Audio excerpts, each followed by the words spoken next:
Welcome to Tales from the Quran and Hadith, where timeless Islamic stories are brought to life for hearts young and old. Today we are sharing a story of three men, each carrying a challenge that shaped their lives. But this isn't a story about hardship, it's a story about blessings. This story, passed down from the Prophet Muhammad, peace be upon him, through Abu Huraira, reminds us that sometimes the real test in life isn't in what we lack, but in how we respond when we are given everything we ever wanted. Once upon a time, long ago, under the blazing sun of an ancient land, there lived three men who each carried a heavy burden. One was a leper. His skin was scarred with painful marks, and people shunned him, turning away in fear and disgust. His heart ached for just one thing: to be seen with dignity and not with shame.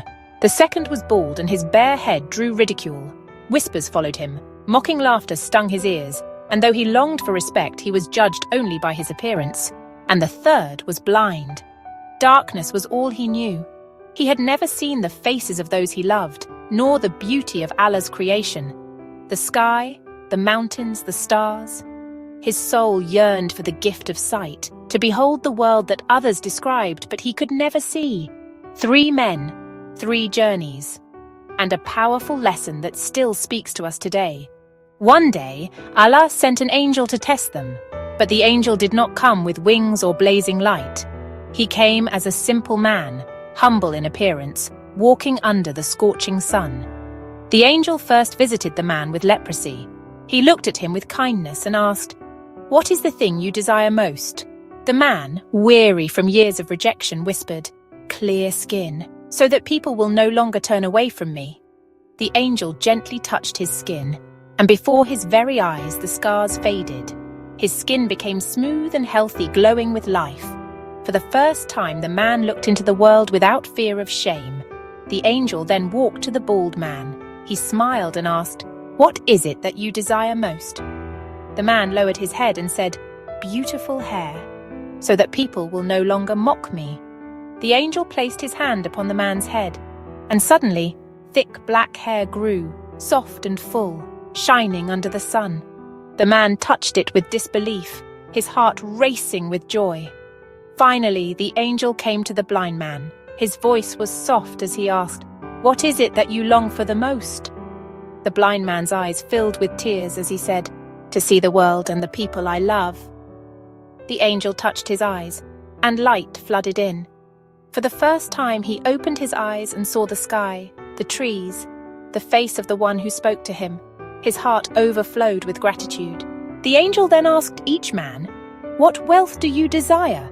The leper asked for camels, the bald man asked for cows, and the blind man asked for sheep. And so Allah blessed them. Their animals multiplied until each man became rich, with vast herds spreading across the land. They had gone from poverty to wealth, from weakness to power. Years passed, and the three men's blessings blossomed. Their herds grew vast, their homes stood tall, and their names became known among the people.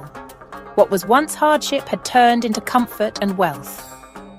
One hot afternoon, a weary traveller appeared in the town. His robe was brown and dusty from the road, his sandals worn, his voice soft yet urgent. He did not carry gold or gifts, only the weight of hunger and need. He walked first to the man who had once suffered from sickness, but now lived in comfort, surrounded by camels and abundance. Stretching out his hand, the traveller pleaded, "Brother, I am poor and in need.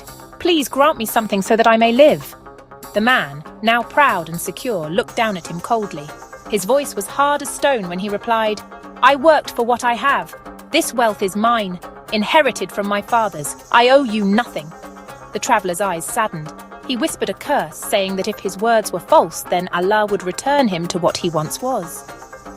Then the traveller came to the former bald man, now proud and strong, with his fields and cattle around him. Again the angel begged, "Please, I am in need. Share with me some of what Allah has given you." But he frowned and shook his head. "I cannot give you anything. My wealth is mine alone." He too had forgotten the one who had lifted him from mockery to respect, from need to abundance. And so the traveller left him, cursed that he would return to what he once was. Finally, the traveller came to the third man, the one who had once stumbled in darkness but now saw the world with eyes of gratitude. Still in disguise, he asked for help.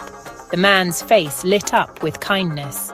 His voice trembled with sincerity as he said, "Once I was blind, and Allah gave me sight. Once I was poor, and Allah made me rich. Everything I own, my sheep, my wealth, even my home, belongs to Allah. Take whatever you need, for none of it is truly mine." At that very moment, the weary traveler's posture changed. He stood tall, and a radiant glow spread from him, a light that no disguise could hide. His dusty robe seemed to shimmer, and his true form was revealed. He was not a mere traveler. He was the angel who had once blessed them. With a voice both gentle and mighty, he declared, "Keep your wealth. You have been tested, and Allah is pleased with you. But as for your companions, Allah is displeased with them, and they shall return to their former state, for they denied his blessings and turned away from gratitude." And just as suddenly as he had appeared, the angel was gone, leaving behind the echo of his words and the lesson that blessings are not only gifts, but tests. Gratitude lifts us higher, while arrogance drags us down. What we give for Allah's sake will remain forever, but what we cling to in selfishness will vanish. This hadith teaches us that every blessing is a test. May we be among those who pass with gratitude. Please share a comment and subscribe to Tales from the Quran and Hadith for more inspiring stories that bring us closer to Allah.